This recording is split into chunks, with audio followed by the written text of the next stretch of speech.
Salt. It's in everything, right? But you know that simple advice we always hear, too much salt is bad for you? Well, that's really just the tip of the iceberg. The real story is so much more fascinating.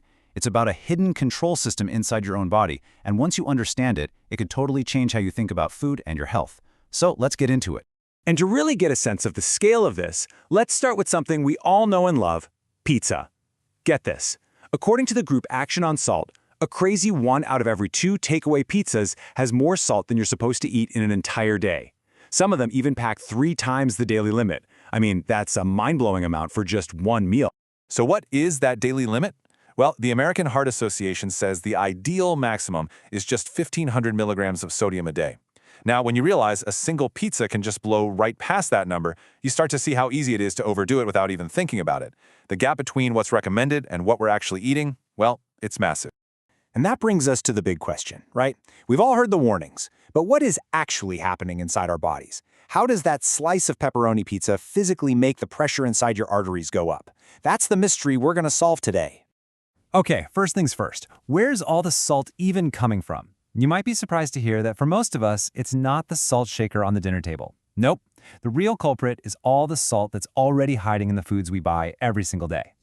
Just take a look at this list. I mean, sure, pizza and processed meats, not a huge surprise there. But bread, pasta sauce, even breakfast cereals and cookies, yeah, these foods are often packed with sodium, even when they don't taste super salty. And that's the real trap, isn't it? We're eating it and we don't even know it. All right, so we've established we're eating a ton of hidden salt. Now let's dig into how that actually affects our bodies. We'll start with the simple, straightforward answer. Okay, so think of sodium like a magnet for water. It just loves it. So when you have extra sodium floating around in your bloodstream, it literally pulls water into your blood vessels. More water means more fluid, which means more blood volume. It's kind of like turning up the tap on a garden hose. The extra volume pushes harder against the walls of the hose. In your body, that's what we call high blood pressure. It's really just simple physics. But hold on, because that simple physics is really just the beginning of the story. Our bodies have this incredibly complex and kind of brilliant system for managing blood pressure. And a high-salt diet can throw that entire system completely out of whack. This is where the biology gets really, really cool. So I want you to meet the renin-angiotensin-aldosterone system. Yeah, it's a mouthful, I know, so we'll just call it RAS for short.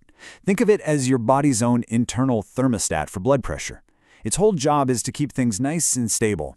The problem is, a high-salt diet can make this system go into overdrive, basically getting your blood pressure stuck on the high setting.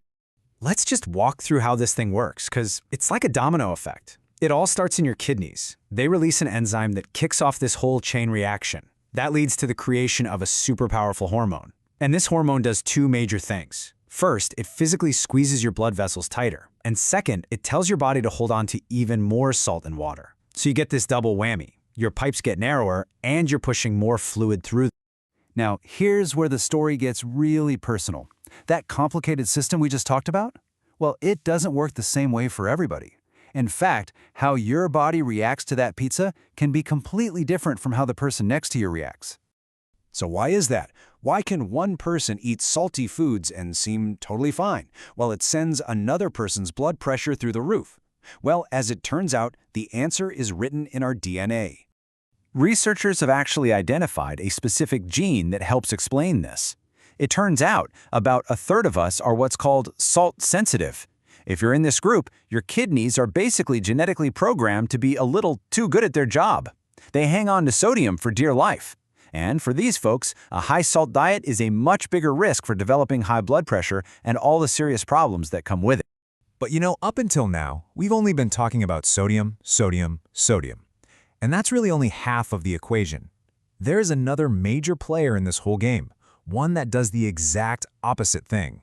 And that other player is potassium. It's like the yin to sodium's yang. While sodium tells your body to hold on to water, potassium helps you get rid of it. While sodium tenses up your blood vessels, potassium helps them relax. It's all about finding that perfect balance. And in fact, as Professor Tim Spector points out, we've been so obsessed with cutting out salt that we've kind of missed the other side of the coin. He argues that making sure we get enough potassium might actually be even more important than just restricting sodium. It's a real shift in thinking.